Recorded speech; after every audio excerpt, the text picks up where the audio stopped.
नमस्कार, स्वागत है आपका एक बार फिर से आपके पसंदीदा personal finance bulletin money time में। मैं हूं अभिषेक गुप्ता, लेकर आया हूं आपकी जेब और जिंदगी पर असर डालने वाली पर्सनल फाइनेंस, बिजनेस और पॉलिसी से जुड़ी छोटी बड़ी तमाम जरूरी खबरें।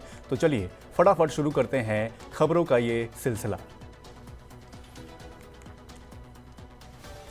अक्टूबर महीने के पहले लोगों को महंगाई का बड़ा झटका लगा है। एक्चुअली नवरात्र, दशहरा, दिवाली जैसे त्योहारों से पहले 1 अक्टूबर 2024 को ऑल मार्केटिंग कंपनियों ने 19 किलोग्राम वाले कमर्शियल गैस सिलेंडर के दाम 48.5 रुपए तक बढ़ा दिए हैं। गैस के दाम बीते 3 महीने में 94 रुपए तक बढ़ चुके हैं। दिल्ली में सिलेंडर का दाम बढ़कर 1740 रुपए हो गया है, जो पहले 1691 रुपए था। मुंबई में सिलेंडर 1692 रुपए 50 पैसे में मिलेगा, जो पहले 1644 रुपए में मिल रहा था। राहत की बात यह है कि कंपनियों ने 14.2 किलो वाले घरेलू सिलेंडर की कीमतों में कोई बदलाव नहीं किया है, लेकिन 5 किलो वाले एलपीजी सिलेंडर के दाम 12 रुपए बढ़ा दिए हैं।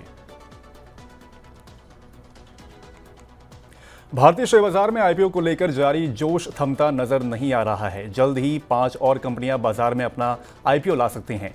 इन कंपनियों में Jaro Institute of Technology, All Time Plastics Limited, Scoda Tubes, Sambhv Steel Tubes और देव एक्सीलरेटर शामिल हैं। इन सभी कंपनियों ने आईपीओ के जरिए धन जुटाने के लिए सेबी के पास प्रारंभिक दस्तावेज दाखिल किए हैं। दाखिल किए गए दस्तावेजों के मसौदे के मुताबिक जारो इंस्टीट्यूट 570 करोड़ रुपए का आईपीओ लेकर आएगी। वहीं मुंबई की ऑल टाइम प्लास्टिक्स के प्रस्तावित आईपीओ का आकार 350 करोड़ रुपए है। इसके अलावा स्कोटा ट्यूब्स 275 करोड़ रुपए का आईपीओ लाने जा रही है। संभव स्टील ट्यूब्स का आईपीओ 540 करोड़ रुपए होगा। टाटा समूह की कंपनी एयर इंडिया एक्सप्रेस और किफायती विमानन सेवा कंपनी AIX कनेक्ट के साथ विलय पूरा कर लिया है। DGCA के मुताबिक 1 अक्टूबर 2024 से AIX कनेक्ट के सभी विमानों को AIX के एयर ऑपरेटर सर्टिफिकेशन पर ट्रांसफर कर दिया गया है। इस विलय के साथ कंपनी के बेड़े में अगले साल मार्च के अंत तक विमानों की संख्या 100 को पार पहुंच जाएगी, जो फिलहाल 88 है। कंपनी के मुताबिक ये विलय 1 साल से भी कम समय में पूरा हो जाएगा और ये इकाई एयर इंडिया एक्सप्रेस नाम और एयरलाइन कोड IX के तहत काम करेगी। एयर इंडिया के प्रमुख कैम्पबेल विंसल ने विलय के पूरा होने को एयर इंडिया समूह की कायाकल्प में एक महत्वपूर्ण उपलब्धि करार दिया है। सरकार ने आज से 10,900 करोड़ रुपए के खर्च के साथ PM E-ड्राइव स्कीम, PM E-ड्राइव योजना की शुरुआत की है। ये स्कीम 1 अक्टूबर 2024 से 31 मार्च 2026 तक जारी रहेगी। इसके तहत इलेक्ट्रिक वाहनों को प्रोत्साहन देने के लिए सब्सिडी प्रदान की जाएगी। इस साल अप्रैल में घोषित इलेक्ट्रिक मोबिलिटी प्रमोशन स्कीम को भी इस स्कीम में शामिल कर लिया गया है। PM E-ड्राइव योजना के तहत इलेक्ट्रिक दोपहिया वाहनों के लिए सब्सिडी बैटरी पावर के आधार पर 5,000 रुपए पर किलोवाट आवर तय की गई है। योजना के दूसरे साल में इसे आधा करके 2,500 रुपए पर किलोवाट आवर कर दिया जाएगा। योजना के तहत 24.79 लाख इलेक्ट्रिक दोपहिया, 3.16 लाख इलेक्ट्रिक तिपहिया और 14,028 ई बसों के लिए सब्सिडी दी जाएगी। साथ ही ई रिक्शा सहित तिपहिया वाहनों को पहले साल में 25,000 रुपए की प्रोत्साहन राशि मिलेगी, जिसे दूसरे साल में आधा करके 12,500 रुपए कर दिया जाएगा। सितंबर का महीना वाहन निर्माता कंपनियों के लिए मिला जुला रहा। देश की सबसे बड़ी वाहन निर्माता कंपनी मारुति सुजुकी इंडिया की कुल सेल 2% बढ़ी है। सितंबर में मारुति ने 1.84 लाख कारें बेची हैं, जबकि पिछले साल सितंबर में कंपनी ने 1.81 लाख कारें बेची थी। हालांकि कंपनी ने घरेलू यात्रा वाहन बिक्री में गिरावट दर्ज की है। इस साल कंपनी ने घरेलू बाजार में 1.44 लाख कारें बेची हैं, जबकि पिछले साल यह आंकड़ा 1.50 इकाई था। दूसरी ओर Hyundai मोटर इंडिया की सितंबर महीने में कुल बिक्री सालाना आधार पर 10% घटकर 64,201 इकाई रह गई। वहीं टाटा मोटर्स की सितंबर महीने में कुल घरेलू बिक्री 15% गिर गई। सितंबर में टाटा मोटर्स ने 69,694 कारें बेची, जबकि एक साल पहले इसी महीने में कारों की 82,023 यूनिट सेल हुई थी। भारत का गुड्स एंड सर्विस टैक्स यानी कि GST संग्रह सितंबर में बढ़कर 1.73 लाख करोड़ रुपए पहुंच गया है। पिछले साल की समान अवधि की तुलना में ये 6.5% ज्यादा है। सरकार ने पिछले साल इसी महीने में GST के रूप में 1.63 लाख करोड़ रुपए एकत्र किए थे। सरकारी आंकड़ों के अनुसार रिफंड के बाद सितंबर में सरकार का शुद्ध GST संग्रह साल दर साल लगभग 4% बढ़कर 1.53 लाख करोड़ रुपए हो गया।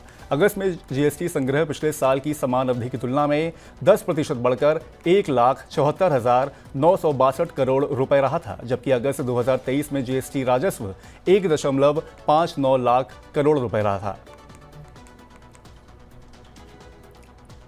सोमवार को आई भारी गिरावट के बाद मंगलवार को बाजार में एक दायरे के भीतर कारोबार हुआ। बाजार बंद होते समय सेंसेक्स और निफ्टी मामूली गिरावट के साथ बंद हुए। तेल एवं गैस के साथ ही चुनिंदा एफएमसीजी शेयरों में मुनाफा वसूली के चलते लगातार तीसरे दिन बाजार में दबाव देखने को मिला। मंगलवार के कारोबार में बीएसई सेंसेक्स 33.49 अंक की गिरावट के साथ 84,266 पर बंद हुआ। दिन के दौरान इसने 84,648.40 का हाई और 84,098 का लो छुआ था। दूसरी ओर एनएसई निफ्टी भी 13.95 अंक की मामूली गिरावट के साथ 25,796 पर बंद हुआ। बाजार के जानकारों के मुताबिक वैश्विक बाजारों में सुस्त रुझान और विदेशी फंडों की भारी निकासी के चलते बाजार में दबाव दिखाई दिया है। सेंसेक्स की 30 कंपनियों में से IndusInd Bank, Asian Paints, Hindustan Unilever, Tata Motors, Tata Steel, Titan, Reliance Industries और एनटीपीसी में गिरावट दिखाई दी है। वहीं State Bank of India, Mahindra and Mahindra, Infosys, Tech Mahindra, HCL Tech और कोटक महिंद्रा बैंक प्रमुख रूप से लाभ में रहे। देश की बड़ी wind energy company Suzlon energy को वार्निंग लेटर मिला है। ये वार्निंग लेटर देश की सबसे बड़ी एक्सचेंज एनएसई की ओर से मिला है। कंपनी की ओर से जारी जानकारी में बताया गया है कि इससे पहले भी कंपनी को इस तरह की वार्निंग मिल चुकी है। अब ऐसा दूसरी बार हुआ है।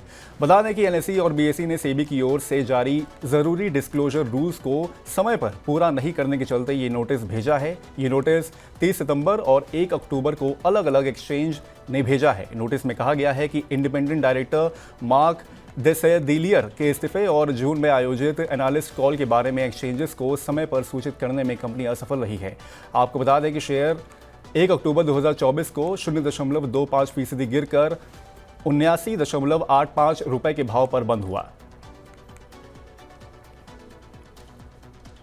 सरकारी कंपनी कोल इंडिया लिमिटेड का कोयला उत्पादन सितंबर में 1% घटकर 5.09 करोड़ टन रहा है। पिछले साल इसी महीने में कोल इंडिया का कोयला उत्पादन 5.14 करोड़ टन रहा था। देश के कोयला उत्पादन में कोल इंडिया की हिस्सेदारी 80% से ज्यादा है। कंपनी के मुताबिक चालू वित्त वर्ष के पहले 6 महीने में कंपनी का कोयला उत्पादन 2.5% बढ़कर 34.15 करोड़ टन हो गया है, जो पिछले साल की समान अवधि में 33.29 करोड़ टन था। इसके साथ ही कोल इंडिया के खदानों से कोयले की सप्लाई भी पिछले महीने घटकर 5.44 करोड़ टन रह गई है, जो सितंबर 2023 में 5.52 करोड़ टन थी। हैदराबाद स्थित ऑरोबिंदो फार्मा को इन्फेक्शन से जुड़ी दवा के लिए यूएसएफडीए से अंतिम मंजूरी मिल गई है। कंपनी को सेफेलेक्सिन टैबलेट्स यूएसपी के 250 मिलीग्राम और 500 mg खुराक के निर्माण और मार्केटिंग की मंजूरी मिली है। कंपनी ने अपने बयान में कहा है कि ये प्रोडक्ट अमेरिकी स्थित एली लिली एंड कंपनी की बनाई गई रेफरेंस दवा कॉफलेट टैबलेट के बराबर है। इस दवा के कारोबार साल 2025 की तीसरी तिमाही में लॉन्च होने की उम्मीद है। और विंडो फार्मा ने कहा है कि कैफेलेक्स टैबलेट्स अति संवेदनशील इन्फेक्शन के उपचार के लिए हैं। तो उम्मीद है कि मनी टाइम में पेश की गई ये खबरें आपको पसंद आई होंगी। अब आपसे होगी गुरुवार को मुलाकात। तब तक के लिए मुझे दीजिए इजाजत। धन्यवाद। शुभ रात्रि।